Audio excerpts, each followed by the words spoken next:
Hey, greetings, traders. It's Samantha LaDuc, founder of LaDucTrading.com, and I am very excited on this macro to micro power hour Thursday to bring in a VIX specialist and educator. So this is just for a little housekeeping before we bring Russell in to dig into his analysis and also really good education on how volatility works, among other things, option structure. I do this every Tuesday and Thursday, so thank you for joining. It is, again, macro to micro power hour. I've got sign up obviously on the website. If you follow me on Twitter, there are announcements there as well. And it's also on my YouTube station, which is LaDuc Trading. YouTube channel. It's kind of straightforward. But that's where I'm going to post this when we're done. So let me just show you real quick. When you're done, definitely feel free to catch this channel, and I will post it right here. Macro to micro power hour. It's right above my trading insights and presentations and the like. And without further ado, Russell, I have been a fan of yours and followed you for years. You are just this calming voice. You have really. By the way, my mother, was a teacher. She's retired now. I Okay. did my little stint of teaching. I don't have the patience for it, but you Oh, are such an excellent teacher. Besides all your volatility expertise, but I follow you on the EQ derivatives now. You used to be with CBOE, and mhm. when I want to know what the heck is going on in options and volatility, I definitely just okay. What does Russell have to say? Mhm. And what prompted this, of course, was just because I want to get you on the show and the recent VIX call spread that you talked about in one of your YouTube videos. I'm like, we have to talk about that because I spied that on April 8th, made mention of it to clients, and then just recently on Monday, I said, this is the time. I think it's time we actually put on some hedges here. In the past, they've only cost money, but it looks like a good idea. So it's starting to play out. So give a little background on you, please, and I will stop Oh, sharing. Forgive me, I forgot I had that little puppy on. sure. No. So as you mentioned, I was with SIBO for about 10 years. I joined SIBO in the Options Institute in 2009, which at the time, VIX was really, for lack of a better way to put it, becoming a thing. We had just had the launch of VXX, and we were just coming out of the great financial crisis. None of the other instructors were really paying that much attention to VIX, probably because it really hadn't traded that much leading up until, leading up to the great financial crisis.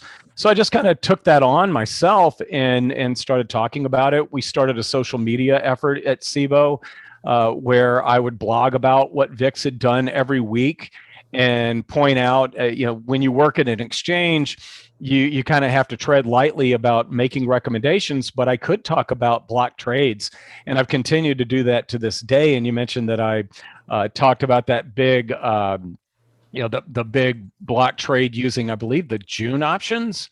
July week On, 4. oh, the July week four. That's right, the July options. I'm looking at a bunch of different VIX trades at once, but that one kind of sparked my interest with respect to um, possibly, and you're talking about somebody else's trade after it's hit the tape is real easy. And I have no idea what else is going on in these people's portfolio.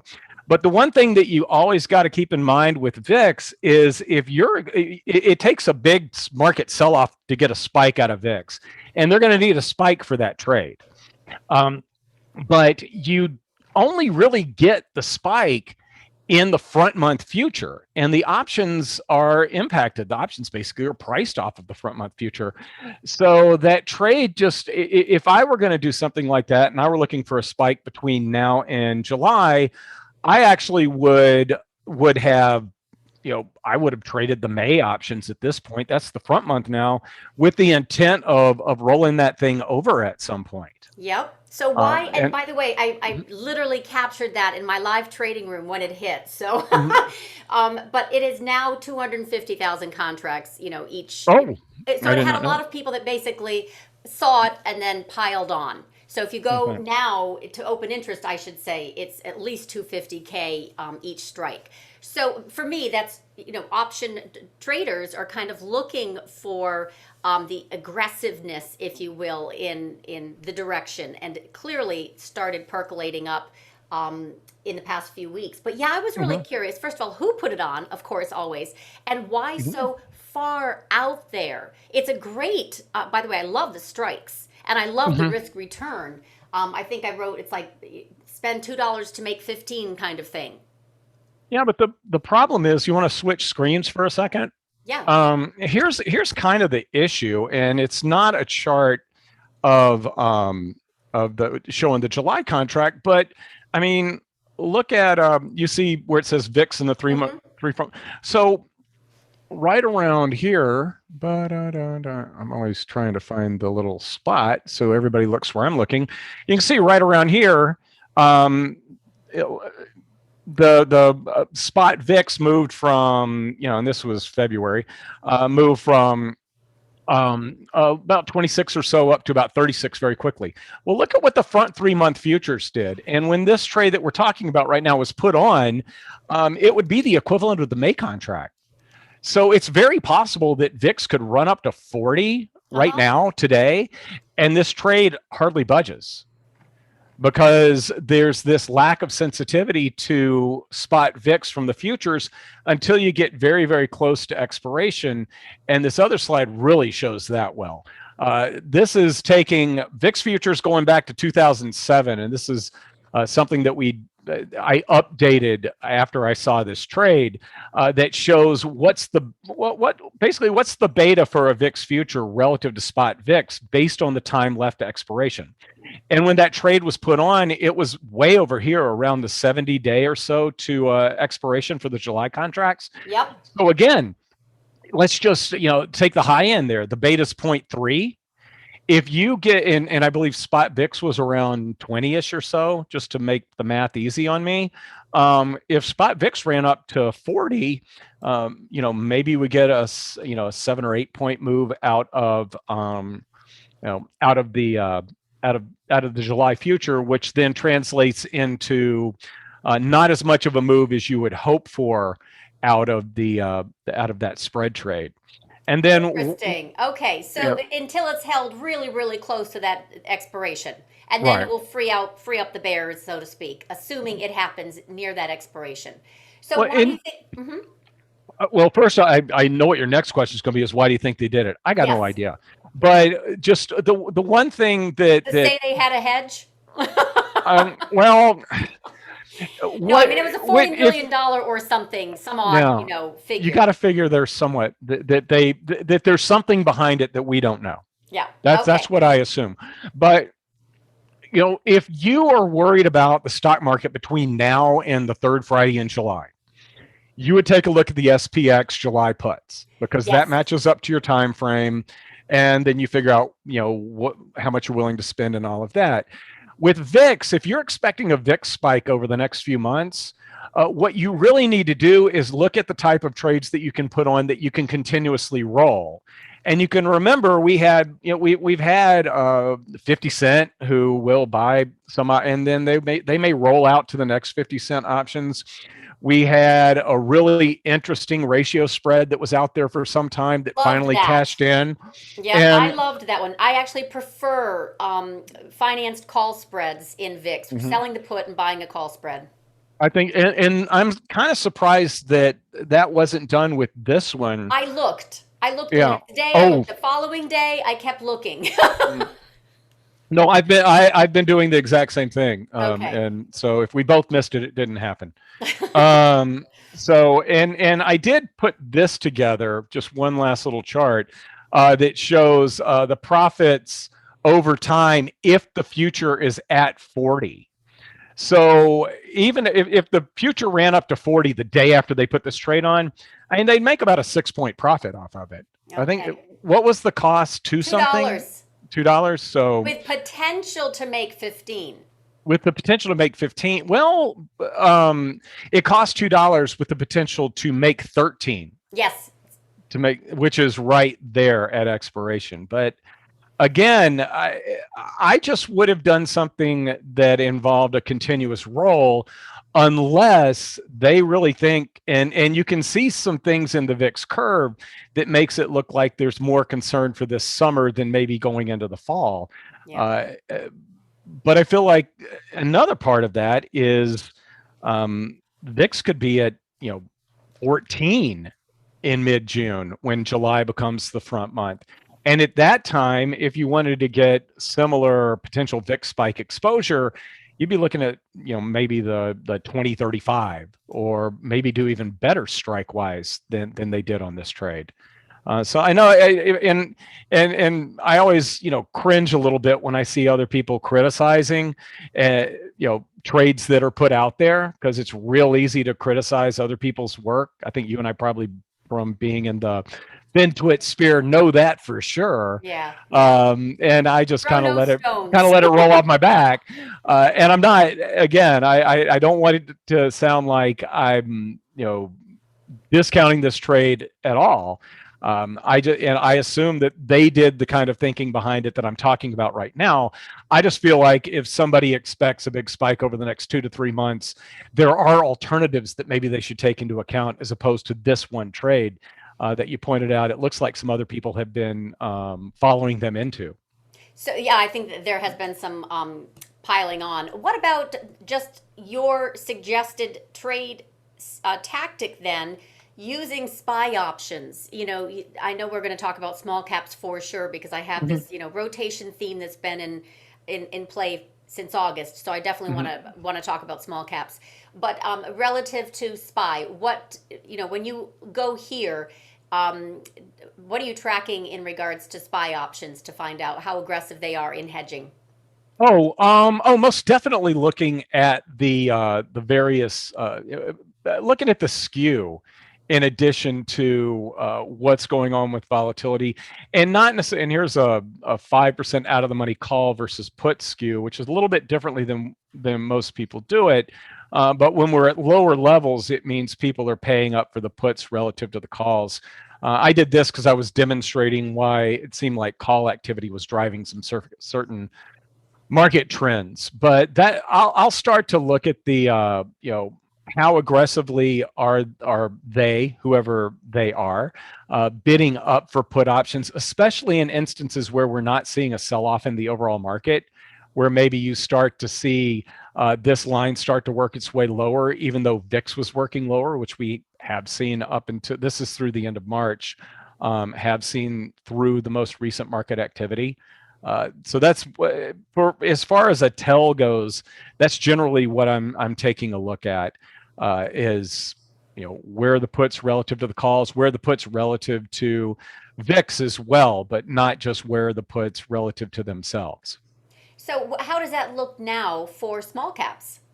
For small caps, we were, I'm jumping from presentation to presentation here. That's all right. But where's my, and if anyone has any April questions on this, definitely hit Russell up in chat. We want to make this digestible and understandable, because dots aren't necessarily helpful unless it's taken in context. So that's one thing. I know we can't see who the whales are or their motivation, but sometimes you can track the waves they make. So yeah, and I will say, one of the great things about having worked at SIBO, when I worked at SIBO, my office was physically above the VIX pit. And if a really big trade hit, I would actually hear it before it even hit the tape. Oh my God, that's hysterical. It was so, and I had, and those guys were wonderful. One, they knew that I was trying to promote people trading their instrument. So they were always wonderful as far as giving me some insight. They weren't telling me who was trading, but if I had any doubt as to whether it was a bullish trade or a bearish trade, they were always willing to be very forthcoming. Where were you during Volmageddon? Where was I during Volmageddon? Did the floor shake? The floor didn't shake. I was out of the country. Oh. And every volatility event that ever occurred when I You're worked at on SIBO, vacation. I was not in the office. Like the first one was the flash crash. I was on a stage in Atlanta talking about trading VIX and stuff, and like half the room got up and walked out while I was talking because the flash crash was going on. Was that May of 2015 you're referring to? 10. Oh, to 10. Okay. Yeah. Which flash crash? The one with supposedly the guy in Kansas City trying to sell too many futures. Peter, this is very fun. A client's asking, when's your next trip overseas? Yeah, I always tell people that. When am I will be out of the country the second week of June. Lucky you. There you go. That's probably when the trade we're talking about right now will work out. I'm writing this down. Second week of June. We're absolutely going to timestamp that one, Peter. So, all right. So, but we were talking about just what's been going on with Russell 2000 options, and almost all of the time, broad-based index options, the implied volatility levels will be driven by put activity. More puts than calls generally trade. The average put call ratio for the S&P 500 is around 1.75, which means almost twice as many puts trade as calls. And it's very rare that we could really say with certainty that higher implied volatility in an index option product is being driven by call trading. But it was driven this year by kind of a fear of missing out with the Russell 2000 complex, where we did see people buying out of the money calls because small caps kept outperforming an awful lot. And the way that this is holding up right here, this is ever since the market started to fall apart with the COVID situation. You can see with the Russell 2000, the call divided by put, which is high when the calls are relatively expensive relative to puts on this chart. It's it looks different than the S&P 500. And that really is because we were seeing continuous buying of out of the money Russell 2000 calls. And that kept RVX, which is basically the VIX of the Russell 2000, elevated for a good portion of this year relative to VIX. But I updated this, and I'm not sure where my update to this one is. But in my update, for the average 5% out of the money call versus divided by out of the money put skew for April is down where I'm putting the little red dot now. So it started to fall off. The Russell 2000 has come off, and people aren't buying calls expecting a rebound. So you could probably read into that the outperformance that we got from the Russell 2000 that started this year, it's probably not going to be a continuous trend for the rest of the year. And I know that the gap's already closed, but option traders aren't expecting a resumption of that trend, at least from the trading activity that we're seeing. How about bonds? Bonds, you're talking about a very weak area for me right now. It's also not the best. The ETFs are not the best, credit markets to follow. They're just surrogates. It's very, very difficult to get an idea from implied volatility what people are thinking about in the fixed income area, and I think that just may be because it's such a fragmented market. And if you're really concerned about, if you've got a high yield portfolio and you're really concerned about it, you're not necessarily going to trade options on bonds. In fact, there's a really good chance that the trade that we first started talking about here is a trade that that might be hedging a high yield bond portfolio. All right. And I know for a fact that one of the big trades that used to get rolled over and over again that doesn't show up anymore, it definitely was a high yield bond manager. Okay, so that's a very different structure where they're just trying to kind of tail risk aversion, for any major blow up versus alpha or the like. So it's very different. What about factor rotation, that lovely growth to value, value to growth, where people just chase momentum or they go into, the safety plays? How do you track that in your market structure? Well, I definitely keep an eye. Again, we'll go back to what's in front of us right now. The Russell 2000 has a lot more of a value component to it than a growth component to it. Even though it's smaller capitalization stocks, there's just a lot more value stocks in there than growth stocks right now. So if you're trying to get an idea as far as the rotations go, you don't really have a good derivative market or a good option market on a growth index or on a value index. But you do on the Russell 2000, you do on the S&P 500, and you do on the NASDAQ 100. So looking at you just said there isn't a really good ETF to track momentum. So no, there's a not really good option market on a growth or a value. But I was thinking to myself, ARC, and that whole I don't know boat of momentum and specifically assets under management, and it is optionable. It may not be as big, but I'm curious if you've seen that grow in the option side. There has been an increase in option activity on that one for sure. Yeah. It seems to be bi-directional, where there are people that are bearish and there are people that are bullish on it. Not like you would expect most of the activity to be like it is puts on the S&P 500 or Russell 2000 or NASDAQ. There's a lot of, I think the next leg's going up, or I think the next leg is going down. So there hasn't been much of a read on that one, other than the implied volatility has been extremely high.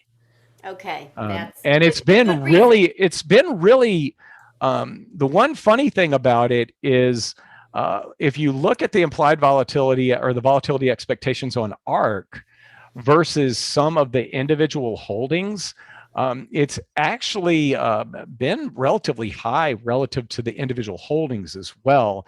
And I just wonder if that's because they're actively trading in and out of things every day. And we know that they are. Yeah, and they have to share that. I'm teaching a structured finance class at Loyola, and I gave the students 3 choices of creating a dispersion trade. It was ARC and the top members of ARC, the XLE and the top members of the XLE, or top members of the XLF and the XLF. Out of 27 students, like 23 chose ARC. Of course. Which was the hardest one to do. It had the most moving parts to it. But there's the volatility is all over the place on that one. Okay. Speaking of, I have to share this chart with you because I want to get your thoughts on it. I'm going to just grab it. We can always go back. All right. So this is from I have risk indicators, algorithmic trading signals on VigTech, and they have a new product out, Options Matrix. And the reason I bring this up is because and it's real time. It's the fastest. They're getting it direct, and it's absolutely nanoseconds. It's not delayed, nothing. But this is an aggregate kind of bubble chart of today's activity, and SPX obviously is a little bit red, and Tesla's a little bit green. Usually Tesla's like big, and then everything else around it is very, very small. By the way, this is the Russell. So I'm just curious, have you also noted that Tesla has taken over the world as it relates to option flow? Has been very, very large. Today's actually a small day for Tesla. Really? I'm surprised because they do report next week after the close. Yep, this is a small day for Tesla. It is usually, what I mean small, I'm talking about relative to others. It actually has, it's usually very large. It swamps the others as far as, value. Is this the notional value of the options that have traded? This is aggregate. Oh God, I gotta get my glasses on that little thing. Sorry, yellow actor. I'm gonna. Can you see that? You're good. Barely. Yeah, huh? I gotta make it bigger. So now I'm just because SPY normally trades more contracts, but SPX normally does more in notional value. So bearish. So we're bearish on SPX and we're bullish on Tesla today as far as option activity goes. Yep. Oh, that's kind of cool. Isn't that kind of cool? So, I could show it in the tree, but the point is this is something I was curious if you also see the amount of activity that happens, especially in Tesla? Not necessarily.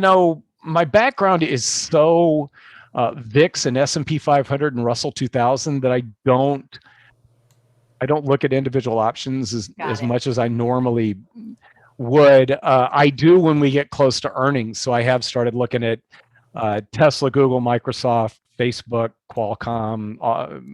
Who else reports next week? Amazon, Apple. Are you kidding? They'll report next The week. big tech, the big five tech, Google, Yeah. Amazon, the whole, the Apple. Like this is. Let's get out of that. Let's just Yeah. get it behind us. Move on. All right. Yeah. I'm showing you something that's a little bit different, but it reminded me that the your 3 month, which is a little bit different, VXV on stock twits. I mean on stock charts. Excuse me. Mhm. And the one thing that I like to do is kind of see where it's coming back down into backwardation, because obviously that's risk off. And then I like to put little patterns on it, but we're definitely kind of intonating higher here. When you are looking at backwardation contango, share with me, what do you look for? Because that's a tailwind, headwind kind of scenario. Well, what I actually, the 3 month versus the 1 month, I think is a great indicator. And it's a great indicator partially because it's real easy to get. I also know through doing a lot of work on what is volatility, what are the different indices telling us. The 3 month index is a really good leading indicator relative to where VIX is going to go. Yeah. Part of it's that it's looking at a time frame that's farther out. But if there are real concerns within the equity markets, you'll have big players that are going to look to put protection on for 2, 3, 4 months out, and that will show up in VXV more than it shows up in the traditional old school VIX. That's why I like to chart it. I really like to chart it. Yep. Yeah, they work. And Larry McMillan, who is like a grand poobah of a lot of things, he really was the first one that started doing great work with VXV, or the 3 month VIX versus VIX. 100% where I got it. Yeah. So it stuck with me for years. I just think it is a fabulous tell, but I then kind of overlay some pattern recognition stuff to it as well. But to that whole, keep going, because I really like the it's too late once it goes in contango, like I'm talking about. it kind of is, but you can tell when we're approaching this. Sorry. The thing that I and this takes a lot of work, and I haven't updated it in a couple of months, but I actually created what I referred to, and I'm not a marketing person, but I refer to this as the modified VIX future, which is really a consistent 30-day future using the front 2 month futures. And it's kind of Can you show it? It's kind of, I can probably find an old one. If you bear with me a second. Yeah. I do. And I searched the term modified VIX future. So I can share it, no problem. Let me find a chart that shows it over the long term. I found a file where I was updating it. Well, first off, I'll show a table real quick, and then I'm going to search around my computer again. So this is a table that I'm showing. You're seeing a table with month average VIX, correct? Yep. Okay. Yeah, this is where I take the percent days in backwardation, and until recently, April was the really quiet month. It really was, as far as how often we were in backwardation, using that modified VIX future, or that 30-day VIX future, versus the spot index. And of course, that matches seasonality though perfectly. It does. It totally does. And I honestly thought I had a chart somewhere of this that really shows it well. Maybe there we go. How's that? There you go. So this is the monthly chart, and the blue line, and of course it like I said, it hasn't been updated, but the blue line shows spot VIX, and the red line is basically that modified VIX future. Yep. And it gives you a consistent figure to compare against VIX, because if we've got 3 days left to the front month expiring, the relationship between the two doesn't really tell you a whole lot. If in the last 30 seconds somebody came in and did a sell order in the VIX future, it may push it down 10 cents, and all of a sudden you could say we're in some weird backwardation quantitatively, but we're really not. because that's just market noise getting in there. So I like to take a look at, and this is the average premium over time of that modified VIX future relative to the index. I look at that as well, which is almost always a positive number. So when it gets really extended, sometimes that's a good signal that you probably are open to doing some sort of short VIX trade, which my favorite is just buying some puts that'll pay off if the future drifts back down to the spot index. How far out do you usually? No more than 2 or 3 weeks. It really depends on how far out the next expiration is. I did go early buying some puts in April just because the spread was really wide and it looked like things were starting to calm down. And I did, even though I say 2 to 3 weeks, there's about a 2+ point premium for the May future versus the index right now. And I did buy some 30 strike May VIX puts today that would pay off very little if VIX moved lower. When we get within a week or so of May expiration, what I'll start doing is selling at the money puts that have the most time value, just to take a little bit more in relative to the put that I purchased. I'm laughing because I am looking at my VXV chart that I just showed you, that 3-month when you said Macmillan. And I have a note in here from the original, like when I started doing this intermarket, work years and years and years ago. And it says, and when VIX is less than $10 and VXO is less than $10, short the market. When's the last time VIX has been 10?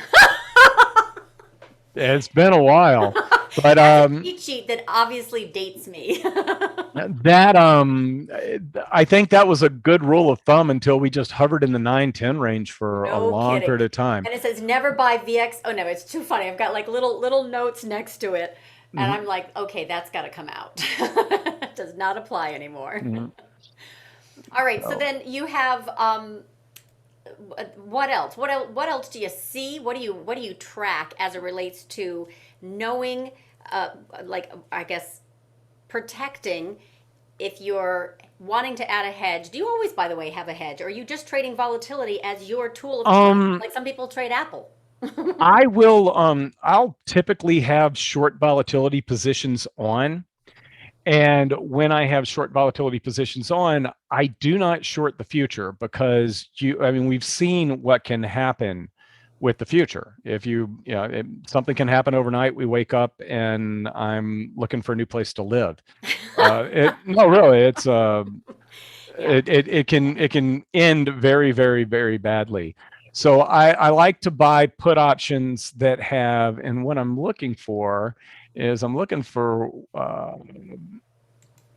VIX lesson for my derivatives class at Loyola, because I run through this and they did such an awful job on VIX this last time around. I'm so mad at my derivatives class. I'm like, come on, if you're gonna pay attention to one topic, for God's sakes, pay attention to me talking about VIX.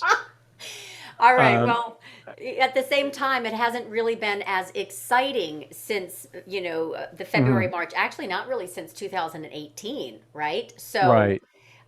What happened, by the way? This really changed. Obviously, many firms were taken out in body bags back in that fateful February 2018. But I'm curious, the structure of the market, did you know it was going to become so popular to short aggressively and become like an absolute strategy du jour that lasted for years? No, in fact, the first time that everybody piled into the short VIX trade, I want to say it was 2011, 2012, something like that. And it's because the year before, you look at the Barron's tables and all the top ETFs were SVXY and XIV and those guys, and you saw a huge money flow into them. And then something happened over a weekend. It wasn't the Volmageddon thing, it was earlier, but something happened over a weekend where we came in, we had a spike in VIX, and a bunch of people lost 20 or 30% on these funds that they thought were just going to eke profits out through the whole year, and a ton of money flowed out. I as far as the ETFs go, I think people have been permanently scared away from those. Although there is a new one coming out that's going to somewhat replicate what XIV did and what SVXY, which is now just half of what it used to be, Is this the did. Bassman one or What? associated? Is this the one with Bassman? I can't. It's the ticker's SVXY. Oh, I don't know if that's a different one. I think that's a no, we different still one. have that. No. It's SVIX. Sorry, Okay, SVIX. yeah, That one's going through the approval process, but that one's got some risk controls in it, so the XIV situation hopefully will not repeat itself. But I think ever since Volmageddon, it scared retail away. But what we've seen on the other side is institutional actually got smarter about being short volatility. And what we used to see was when we would get a volatility spike, you can use the commitment of traders report to see where speculative money is positioned relative to their longs versus shorts in the VIX space. And I'm going to pull up. It doesn't have good labels, but I'm going to show you. I follow. Yes, that. SVI. Somebody just asked if it was Stuart Barton's. Yes, that's Stuart Barton's fund. So this is a couple of side-by-side charts here of the this is Volmageddon. This is 2018. And what we're seeing here in 2018 is when we had Volmageddon, the speculative money went net. Whenever this line is under this 0%, that means that they've gone net long. I know that's counterintuitive, but we're short most of the time. So I can see, if there were, there were 20% more short positions than long positions. And with Volmageddon, all of a sudden, everybody's getting run over, everybody runs out. And then slowly but surely, we go back to everybody staying, net short. And then it started to come back down. But here is the beginning of COVID, which was a more violent move to the upside and probably hurt more short volatility people than this one did right here. But notice what happened with speculative money. They never went net long. They stuck with the trade. And in my position with EQDerivatives, we talked to a lot of institutional managers that are consistently short volatility. They felt like, first off, they've learned that when we get the volatility event, that really is the time to add to short volatility, not the time to get out of the way. But they've also felt like they've done a really good job talking to their institutional clients and saying, look, this is going to happen at some point, and that's the time that we really need to add to our positions, not the time that we need to get on the sidelines and wait for things to calm down.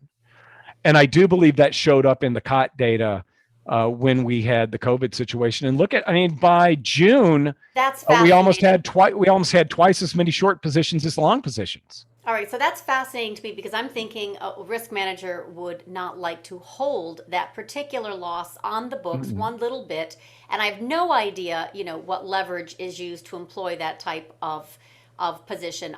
Obviously, it's not a Credit Suisse where they lost, years of profit in that Archegos blow up. But right. I'm just fascinated. That seems odd. And I do think that another part of it, and this also comes up in discussions, is the managers have been willing to leave a little bit on the table to have risk control in place, which goes back to that put trade that I like to do an awful lot. Where when I teach this to the undergrads, I say, what's the most? Go back to the day one on options. What's the most you can lose on an option? Yeah. What you paid for it. What's the most if I bought some May puts on VIX, May 30 puts on VIX today. If VIX goes to 90, I'm not going to be happy about it. But if I had shorted May futures, hoping for a closing of the gap, and VIX goes to 90, I'm going to be very upset over it. So yeah, I think it's a much better way, and it's an appropriate way for individuals to play the short volatility trade where they know the most that they can lose. But the IV is ridiculously high in those puts, so you still have to have, you're not working, if you will, in a calm market. You don't even get the theta decay. That's a little bit interesting, but you let me backtrack a little bit on how this will work somewhat. And this is a time that things were spread out an awful lot. But because the VIX options are priced off of the future or the best underlying instruments, the future, instead of the spot VIX, these are option quotes from a day where the September future was still the second month, but it was at a 3.5 point premium to VIX, probably just for seasonality purposes. Everybody's worried about September. And you can see that I highlight what would be considered the at the money options if we were using spot VIX. And you can see that those are not priced like at the money options. The calls have such a higher premium than the put, but that looks more like an at the money option contract. And then I take it a step further, and you can see that if VIX doesn't move at all between August 12th and September expiration, any of these puts that you purchased would actually make a profit for you. So there's not the sort of time decay that you would hope when you look at with the spot VIX, but when you think about it with respect to the future moving toward the spot as being kind of like your time decay, part of your time decay, it actually does work to your benefit an awful lot. And I often like to find something. I just hypothetically picked the 14 puts here to show how it would work. And this is what the payoff diagram looks with the spot VIX, which is our settlement vehicle, and the future, which is our pricing vehicle for those option contracts, highlighted here. And you can just see that VIX didn't move at all. This trade would actually make money. I did do this trade, and I think VIX ended up around 1250 or so. So VIX moved up, and I still made money off the put. Interesting. All right. So then moving to kind of alternative VIX ETFs that have become popular in the past few years. Are you? I'm going to just show them because I think it's easier, and I'm going to also post a question. All right. So one is tail risk ETF, which has a little curl to it, and the other is risk parity. I actually like using risk parity to chart for purposes of identifying weakness. But I'm just kind of curious. Are you familiar with it? Do you track it ever? What's your thinking? What's the strategy behind it? RPAR. It has a lot to do with that rotation, if you will, of hedge funds kind of covering their shorts. It was in value, and going long momentum, and vice versa. So there's that factor rotation is somehow built into this risk parity ETF. I don't have the exact definition, but no, it's not on your radar. No, it's not on my radar. I was trying to pull it up while we were talking to see if 4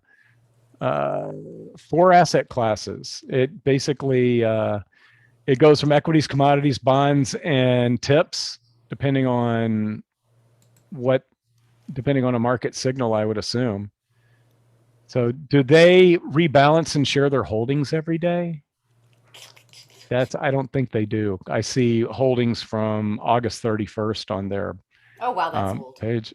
I like the ones that have to tell us what they do every day at the end of the day. Not all can be ARC. Yeah. All right.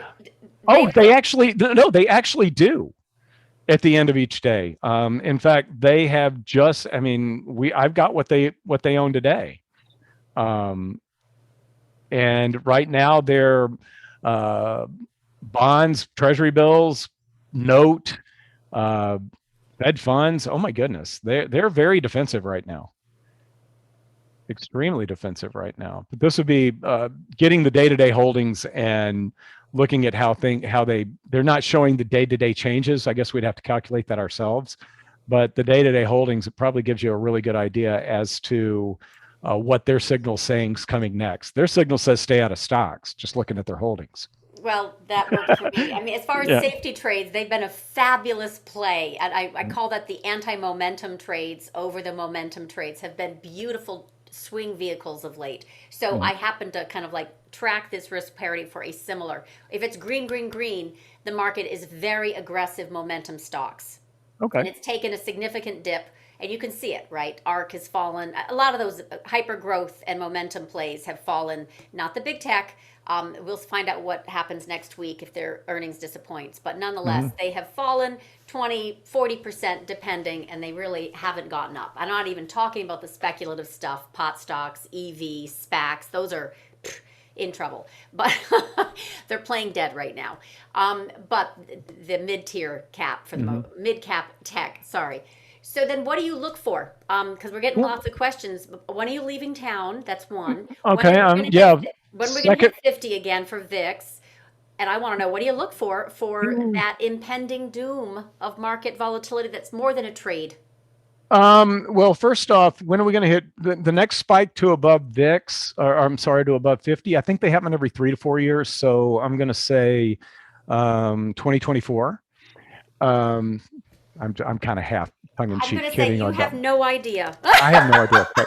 But Okay. if you forced me to say something, I would just take a look at the pattern that we have with respect to VIX, and they those types of things seem to come every 3 to 4 years, with the really big ones coming every 10 to 12, and you can go way back, not just 2008 and 2020. And I actually do believe, regardless of COVID or not, that the things were kind of lining up for a market slowdown. So I wouldn't have been surprised if we had seen VIX in the 40s and 50s without Anyway, COVID. correct. Okay. I don't think a lot of people, and I also believe that's why we ended up seeing a new all-time high in VIX, was because things were already shaky, and this really was happening at the very worst time. If it had happened during a growth phase, maybe 50 instead of 80 would have occurred on the VIX. Yes, the SVIX I did mention before, but that is what Stuart Barton is working on. He's a great guy. And those are the questions that I saw. The other thing that I do with respect to volatility is I like to look at the skew of options on commodities, because at times the option market will be worried about a big move up in gold or oil, and at times it will be interested in or worried about a big move down in gold and oil. So I think of all the option markets that you can try to interpret, what are they telling us? I think the ones on commodities are the ones that probably tell us the most as far as story-wise and give us the most indication So I've interviewed, what they're thinking. a very, very focused oil trader in regards to looking at oil going, this is, we're already 18% down in XOP, but I mean, it ran too hot, too fast on, the vaccine rainbow. There isn't the open interest to support higher. Now, that's not a macro view of higher inflation, CPI, higher yields dragging commodities up with it. But from an option, from a market structure and the commitment of traders report, it's not there yet, right? It's just they're not serious players in the market yet for oil. So the likelihood is it drifts lower.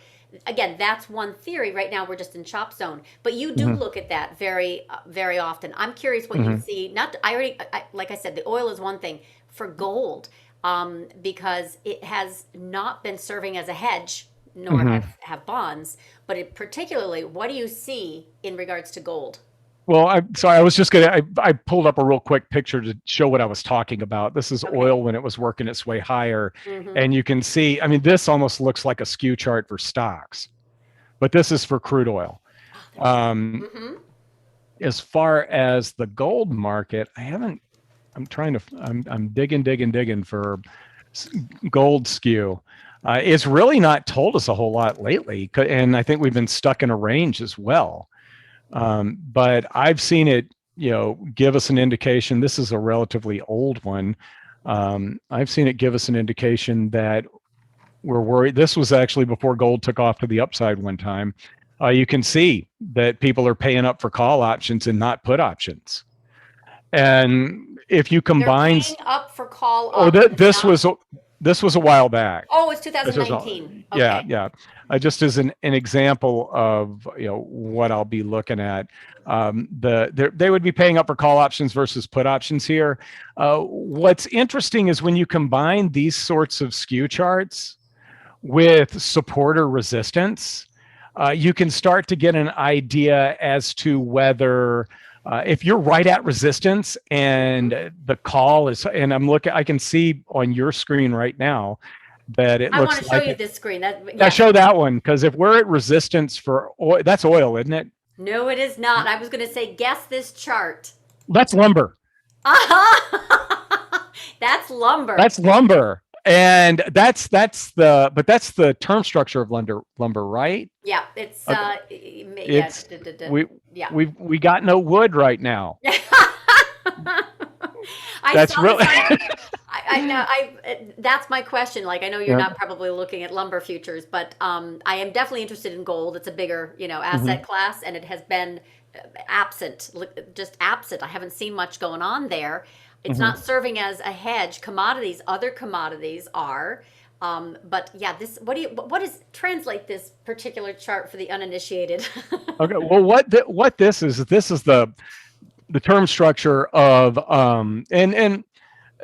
this is just like a VIX chart where the spot or the near month future is at a big old premium relative to the farther out futures. And what this is telling you is that spot lumber is expensive right now, and it's not a market that everybody in the world pays attention to, but it has been in the news among us that pay attention to the markets an awful lot. This is telling you that they're going to start cutting down a lot more trees, and the price of lumber is going to come in over the next few months. At least that's what's being expected by the futures market. And just to do a little groundwork on, is lumber really in shortage? I went to the Home Depot, and that area, those 3 aisles where they've got a lot of wood, it's kind of empty right now. And then I went on their website, and you know how when there's a really hot new gaming system or something at Best Buy, it'll be on back order. A lot of the different types of lumber are on back order, or you've got or have like a 7-day wait till it's going to show up at the store. Yes, and it's not just relegated to lumber. I saw that insurance premiums for homes are actually going up like in the 20% range, because if something was to happen to your home and it had to be replaced, that inflation rider just got triggered. And yeah, this is widespread. Oh, I didn't mean to keep sharing that. What I wanted to share was something else, which was, okay, do you ever do any ratio stuff? I know you're a purist, you're looking at the markets and your skew, but like markets versus each other, or correlations, divergences, that kind of stuff. What are some of your... Absolutely. And one of them is, I'll look at the Russell 2000 volatility versus the S&P 500 volatility. It can give you an idea of concerns with respect to the domestic U.S. economy versus the global economy, because the S&P 500, even though it's all a bunch of U.S. stocks, well over half their sales come from outside of the U.S. And therefore, it really is a global index. And you could almost think of VIX as being a global volatility indicator as well. Whereas the Russell 2000, they're all smaller stocks. The majority of their sales come from the domestic U.S. So the relationship between those two, as far as looking forward, pops up an awful lot. Usually it's concerns, and that's why I've been digging farther into what's going on in Russell 2000 option trading, and it being driven by the call side as opposed to the put side. What may be interesting is we may see, and that spread has been at historically wide levels for a good portion of 2021. It came in with the crush on the call side, but it started to widen back out, which makes me think that it's widening back out because of put activity now. So it didn't do exactly what you would want it to do without looking at it in context. It's telling you a story, but now I think it's actually saying to be more concerned about small caps versus large caps, at least for the next few months. So I Okay. ratio those out. I do that with the NASDAQ versus the S&P 500 as well. But one of the issues with the NDX option implied volatility and using it that way is there is an earning seasonality in it because it's driven by just a handful of stocks. So NASDAQ implied volatility is going to be elevated for the next few days until we get through all of those big stocks reporting that we talked about earlier. Yep, the five big tech, and they make the weather, so that's why it's elevated. This might be a ghost print on this particular charting platform, but what is your VXEEM read right now? That's first off, I can tell you that that's definitely a bad tick. Okay, that's just a What bad tick. what will happen is it's a strip of options that feed into the VIX calculation or any of these calculations. If somebody comes in and does like a big trade, trading several options at once, and Put 'em in. the market makers spread the bid and the offer out for a second, and Yep. it catches the quote at that moment, what happens is because VIX is calculated using a midpoint of the option quotes, that you're getting this big outlier option price that feeds into VXEEM. I've looked at VXEEM relative to VIX, and that's another one that has given a really good signal as to when things are all clear for emerging market stocks relative to developed market stocks. Interesting. Okay, so what about also on the NASDAQ volatility side, VXN versus VOLQ? VOLQ it uses a slightly different calculation, and I actually, for signal purposes, I like VOLQ because it's using a small number of at-the-money option contracts, and I feel like at-the-money option contracts give you a good idea, really, of what the market's thinking over the short term, because when you start looking at out-of-the-money put options, and somebody decides to put a hedge on buying 10% out of the money SPX puts.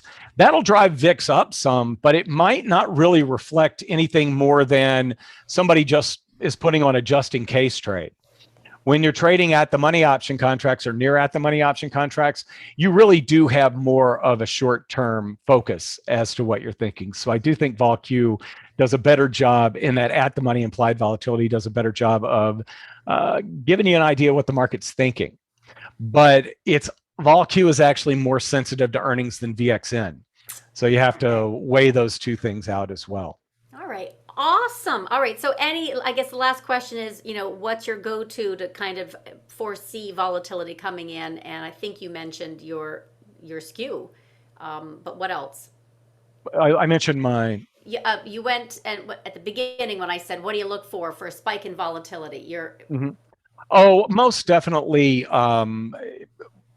You've really got to watch closely, but a lot of the volatility spikes that we've seen tend to occur after that, when that inverse relationship between the S&P 500 and VIX is starting to break down. The really interesting case was right before Volmageddon. The VIX and the S&P 500 basically had a positive relationship over the 6 weeks just about to leading say, up to that. Yep. VIX, That's SPY, what I watch. I look at the stock bond volatility ratio because that is typically where the trouble starts to present. and they, let me see if I've got so many different. Here it is. Look at that. It's amazing that I can just find these things. I've never thrown anything away. But if you look at this, and this is a good. So this is the S&P 500 and VIX in January of 2018. And they're moving together. And they're moving together to the point where when I was at SIBO, they would often bring me in to talk to reporters when they were asking questions about VIX, and we were getting daily questions. Is VIX broke? It's not doing what it's supposed to do. It's not going down. It's not going down with the S&P 500 going up. Well, right after this, we saw that. Yep. And it's like, oh, and much like criticizing somebody's trades like I did an hour ago, Monday morning quarterbacking with the S&P 500 versus VIX and going, oh, that's no wonder it was going up at the same time. And then the other thing is when after we have one of these drops, if the S&P 500 makes a new low and VIX doesn't make a new high, we have seen that pattern repeat itself on 1-minute charts, 5-minute charts, overnight charts. This pattern has often been a really good all is clear to buy stocks indicator. So say that again, just because that's a great one to end on. See where the S&P 500. This is the Ballmageddon, and then the S&P 500 a few days later did make a new low, but VIX did not make a new high. It really did. It's a good confirmation that maybe it's okay to buy stocks once again. Do you compare bonds and stocks? Not very much, because it depends on the environment as to whether bonds are a safe haven or not, and what may hit stocks. I would not be looking at bonds relative to stocks right now, because I think the bond market is most concerned with inflation. Mm-hmm, and that the impact of inflation probably wouldn't be positive for either. Yeah. So I don't think the relationship between the two would tell you a whole lot right now. In a more normal interest rate environment, maybe we could go back to that. Well, I will end on that note as something Thanks. that I do watch, and I want to just put out there for anyone who has hung out long enough here to the end, which impresses me greatly. This is actually a stock bond ratio that I like to track. And this is obviously from the COVID spike. Again, it's a ratio, 10-year and UST, which is right now coiling pretty strongly. And when it typically does this, it fires higher. So I do like to take a look at stock bond volatility combined. I've kind of overlaid volatility on top as well. But this is my little intermarket analysis that I have seen over the years has worked really well in timing some VIX spikes. But that's again what we get used to, what we get very familiar with, and then we have a relationship with it. We know how it behaves. That's mine. Well, I'm fantastic. so pleased that you joined in, and I know that you got lots going on. And tell us where we can find you, because you do have a day job, and also you're teaching, and also a YouTube channel. So where can we find you? Well, EQDerivatives.com is my home. Okay. There's a research section to the site that anything that I write is in front of the paywall, and we're still tweaking the research part of the site. And I do twice weekly videos for YouTube. I was doing Tuesday, Thursday. I'm switching to Tuesday, Friday, because I'm going to start making Friday more of a look forward to the following week. Oh, brilliant. And try to get a little bit more attention on the weekends. All right. So this is where, plus you have your YouTube channel. And speaking of YouTube, when we're done, I'm going to be posting this here, Macro to Micro Power Hour, under my website, and also YouTube, LaDuc Trading. I am thrilled to have finally met you after all these years. Thank you for the insight. It's my pleasure. And the education, and good luck with Thank everything you. you're working on right now. Yeah, she knows a secret. Can you guys tell? All right, I'm gonna go talk to this next person. All right, I'll your let next you know. person. Go. All right, Okay. Thank you for joining. All right, have a great night. And please, if you Betcha. like it, say hi and all that jazz. I want to keep adding value to this stream. I appreciate your time. Absolutely. All right, Thank you thanks so a lot. much. Bye.